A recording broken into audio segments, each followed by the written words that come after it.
రమ్మని చెప్పేసి లేకుండా నిశ్చింతగా ఉండడానికి అది ఇచ్చే హక్కులు, వ్యవస్థలకున్న అధికారాలు, పరిమితులు, ఇవి రాజకీయ పార్టీలకు అతీతంగా ఆ వ్యవస్థలు సరిగా ఉంటేనే ప్రజాస్వామ్యం నిలబడుతుంది. అవి సరిగా ఉన్నాయనే విశ్వాసమే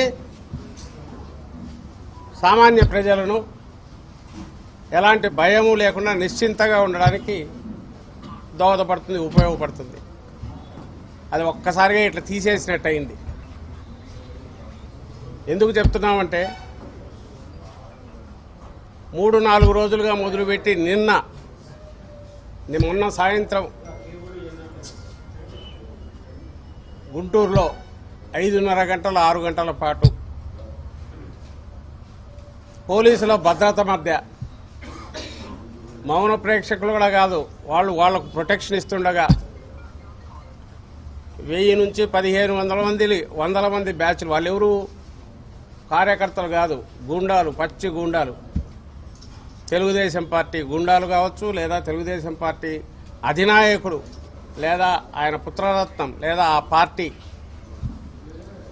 ప్రోత్సహించి ఆర్గనైజ్డ్ క్రిమినల్స్ బ్యాచ్ కావచ్చు. గుంటూరులో ఏం చేశారనేది మొత్తం ప్రపంచమంతా చూసింది. అది చూస్తే ఎవరికైనా భయం వేస్తుంది.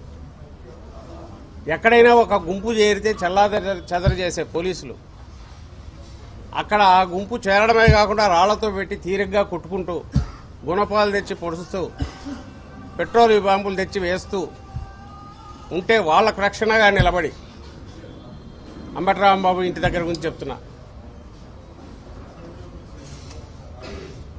దాన్ని ప్రశ్నించడానికో లేదా అంబటి రాంబాబు గారిని కలవడానికో వెళ్లాలని చూసిన వైఎస్ఆర్సీపీ వాళ్ళ మీద ఆ గూండాలు దాడి చేస్తుంటే వీళ్ళకే సర్ది చెప్పి, వద్దులే మీరు వీళ్ళతో ఎందుకు వెళ్ళిపోండి నేను పంపించేసి,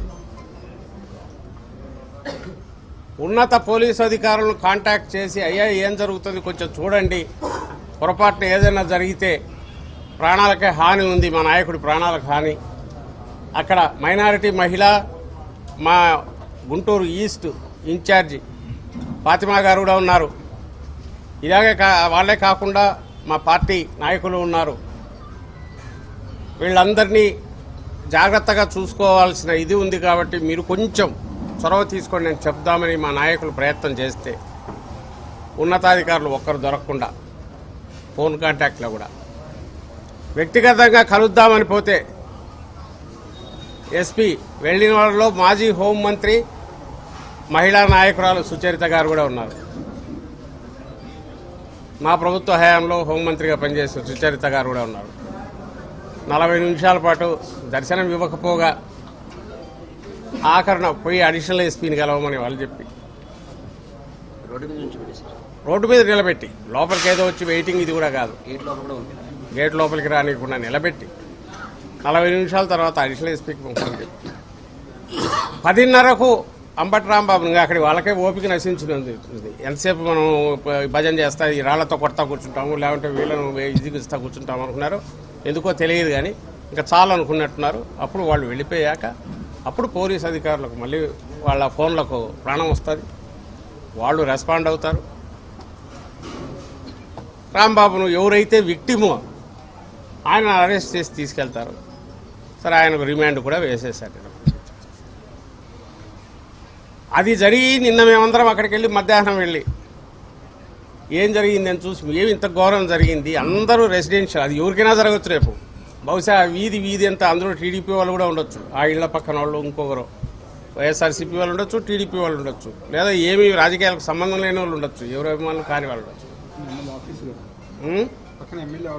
అక్కడే ఒక ఎమ్మెల్యే, టీడీపీ ఎమ్మెల్యే ఆఫీసు,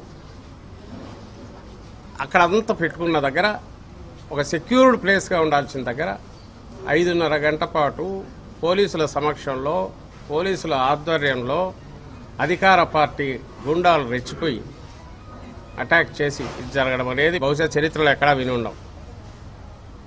ఇవన్నీ వీడియోలు తీస్తున్నట్టు కూడా తెలుసు, బహుశా వాళ్లే తీసి ప్రచారంలోకి తెచ్చినా కూడా, అంటే ఒక మెసేజ్ పంపాలనుకున్నట్టున్నారు.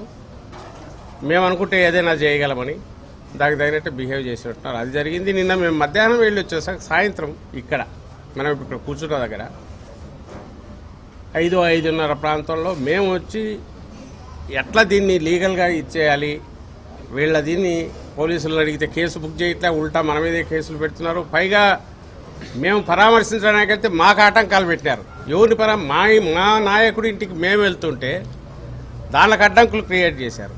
లోపలికి వెళ్ళడానికి వాళ్ళని రిక్వెస్ట్ చేసుకొని వెళ్లాల్సి వచ్చింది. ఈ ప్రత్యర్థులు ఎదుట అటువైపు నుంచి అటాక్ చేసినప్పుడు ప్రొటెక్ట్ చేయాల్సిన వాళ్ళు ఆ రోజేమో వాళ్ళకు ప్రొటెక్షన్ ఇస్తారు. మా నాయకుడి ఇంటికి పరామర్శిద్దామని మేము వెళ్దామంటే మాకేమో అడ్డంకులు క్రియేట్ చేస్తారు.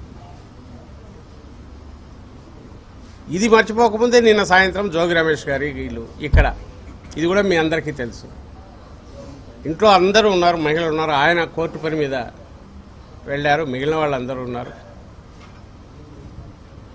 వచ్చింది ఒక పథకం ప్రకారము ప్లాన్డ్గా జరిగింది అనడానికి కావాల్సినన్ని వీడియో సాక్ష్యాలు ఉన్నాయి. మనుషులు కూడా గుర్తుపట్టచ్చు. కొంతమందిని ఇక్కడికి వచ్చిన మన నాయకులు చాలామంది వీళ్ళు గుర్తుపడతారు. అందులో 2 రకాల వాళ్ళు కనపడుతున్నారు. ఒకరు టీడీపీ దీనివైపు కార్యకర్తల పేరుతో కొంతమంది, తరువాత రౌడీ షీటర్లో రకరకాల యాంటీ సోషల్ ఎలిమెంట్స్ వాళ్ళు ఉన్నట్టు తెలుస్తుంది. వాళ్ళెవరనేది కూడా మెల్లగా బయటకు వస్తుంది, తీస్తాం పార్టీ కూడా. వీళ్ళందరూ వచ్చి ఇక్కడికి వచ్చి నిన్న చేసింది ఏంటంటే పోలీసుల ఆధ్వర్యంలో పోలీసులు చూస్తున్నాగా ఓ పోలీసు కూడా కింద పడినట్టున్నాడు వాళ్ళు తోస్తే. కింది నుంచి పెట్రోల్ బాంబులు మొన్న అక్కడ కనిపించాయి 1-2, ఇక్కడ నిన్న అవే వేశారు. ఈ పెట్రోల్ బాంబులు ఎట్లొస్తాయండి? ఆ వీడియోలో చూస్తే ఆ పార్టీ నాయకుడే పట్టుకొని దాన్ని వస్తున్నాడు. ఆ పార్టీ నాయకుడే పెట్రోల్ బంక్ పట్టుకొని ఊరేగింపులుగా నడుచుకుంటూ వస్తున్నారు. వాళ్ళు ముందు ఇచ్చిన మెసేజీలు ప్రదర్శనలు ఏదో చేద్దామని చెప్పి వచ్చి అక్కడి నుంచి ఇక్కడికి వచ్చినట్టు ఏదో అక్కడికక్కడ కోపం వచ్చి ఆగ్రహంతో వచ్చినట్టు చూపాలనే ప్రయత్నం చేసినప్పటికీ వెనకంబడి ఏదో అంబులెన్స్ లాంటి ఒక వెహికల్ తీసుకురావడము, దాంట్లో రాళ్లు తీసుకురావడము, పెట్రోల్ బాంబులు పట్టుకొని రావడము. అండ్ ఐ థింక్ దీంట్లో చూస్తే కర్రలు ఇవన్నీ సర్వే బాధలు ఇవి పెట్టుకున్నారు. ఇవన్నీ పట్టుకొని ఇవన్నీ ఎందుకు వస్తారండి? ప్రొటెస్ట్ చేయడానికి వస్తే వచ్చిన వాళ్ళల్లో టీడీపీ మీరందరూ గుర్తుపట్టే నాయకులు ఉన్నారు, పోలీసులు ఈ పక్కనే ఉన్నారు. ఏదో వాళ్ళు వారిస్తున్నట్టు వీళ్ళేదో చేస్తున్నట్టు వాళ్ళు బుజ్జగింపుగా చెప్తున్నట్టు కనపడి వీళ్ళు చేయాల్సిన పని వీళ్ళు చేశారు. ఏం తీసుకొని వచ్చారంటే ముందే ప్రిపేర్డ్గా వచ్చారు. ఎట్లా వస్తారు నాకు తెలియక అడుగుతాను. పోలీసు ఇక్కడే ఉన్నారు, వాళ్ళు వచ్చారు, వాళ్ళు వెనకంబడి వచ్చారు. అంతా అయ్యాక సాగనంపారు. కింది నుంచి వాళ్ళు వేసిన దాంతో జరిగిన డ్యామేజ్ చూస్తే కేవలం ఆ గేటుగానే లేకపోతే నాకు తెలుసు